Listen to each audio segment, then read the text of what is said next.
ఇదే socio economic సర్వేకి సంబంధించి చంద్రబాబు నాయుడు గారు తన బడ్జెట్తో పాటు ప్రవేశపెట్టిన సోషియో ఎకనామిక్ సర్వే డాక్యుమెంట్ కూడా ఒకసారి బయటికి తీద్దాం. ఎందుకంటే ఇదే బడ్జెట్తో పాటు ఆయన హయాంలో ఆయన ప్రవేశపెట్టిన సోషియో ఎకనామిక్ సర్వేకి సంబంధించిన రిపోర్ట్ ఒక్కసారి బయటికి తీస్తే ఆ సోషియో ఎకనామిక్ సర్వేలో తాను socio economic report page number 379 అటువైపున్న టేబుల్ ఒకసారి చూడండి. పేజ్ నెంబర్ 379 చూస్తే ఎంఎస్ఎంఈ సెక్టర్, ఇది కొంచెం బ్లోఅప్ చేయడం, ఆ పక్క కొంచెం బ్లోఅప్ చేస్తే ఎంఎస్ఎంఈ సెక్టార్లోనే చంద్రబాబు నాయుడు గారి హయాంలో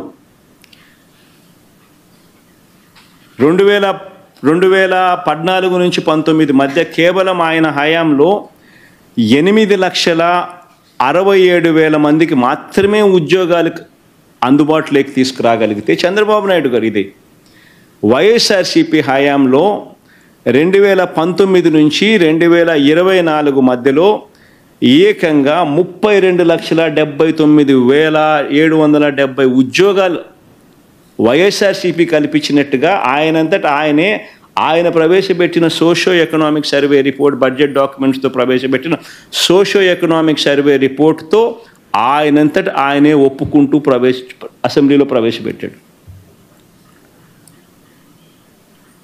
చంద్రబాబు నాయుడే ఆయన 5 సంవత్సరాలకు సంబంధించిన ఆయన డేటా, వైఎస్ఆర్సీపీ ప్రభుత్వ హయాంలోకి సంబంధించిన 2019 నుంచి 2024 సంబంధించిన data, socio economic survey page number 379లో ఆయనే సోషియో ఎకనామిక్ సర్వే ద్వారా చూపించిన డేటా, ఆయన 5 సంవత్సరాలలో ఎంఎస్ఎంఈల ద్వారా క్రియేట్ అయిన ఉద్యోగాలు ఎన్ని అని చూస్తే 8,67,000 ఉద్యోగాలు మాత్రమే ఆయన క్రియేట్ చేయగలిగితే వైఎస్ఆర్సీపీ ప్రభుత్వ హయాంలో 32,79,770 ఉద్యోగాలు క్రియేట్ అయినాయని చెప్పి ఒప్పుకుంటూ ఆయనే చూపించిన డేటా.